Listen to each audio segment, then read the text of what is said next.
நாம திரும்ப திரும்ப சந்திக்கிறோம். அது விதி. யாரும் விதிதான்ல. இனிமே ஒண்ணு இந்த ஏரியாக்குள்ள பாக்க. ஆமா, இந்த ஏரியாக்குள்ள பாக்க. நான் யாருன்னு உனக்கு தெரியாது. நான் யாருன்னு உனக்கு தெரியாது. ஏப்பா நான் யாரு உனக்கும் தெரியாது. ஆமா, என்ன ஓமா பஸ் தான்டா ஹைலைட்டே. உனக்கு தெரியாது. நான் யாருன்னு உனக்கு தெரியாது.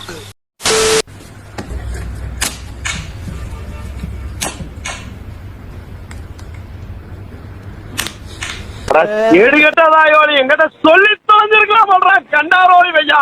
அதுவும் அவன் கரெக்டா கையதாடா வச்சு சிட்டு வந்து கேமரா கூட பிசுறு தட்டா. இதுல ஒரு சீன் பிசுறு தட்டாது. இந்த மாதிரி எங்க ஊர்லயும் நிறைய சிசிடிவி இதுடா. ஒரு பொண்ணும் பையனும் அங்க இருந்து வந்தாகப்பா. இதுல இந்த கல்யாணம் முடியணும் மஞ்சள் கவுரு கட்டிருக்காங்கல்ல, இப்படி அவ வந்தது இந்த பிள்ளை நின்றுச்சு. அவன் வந்தது அந்த கவுத்தா வச்சான். ஏழை ஏழை அதுக்குள்ள தாலியை அந்த இதை கட்டிட்டான். ஒரு சின்ன 0.0.1% கூட தப்பாதான். இந்த ராமலிங்கம் ஆலைய பார்க்க முடியல எப்படி இருக்கு.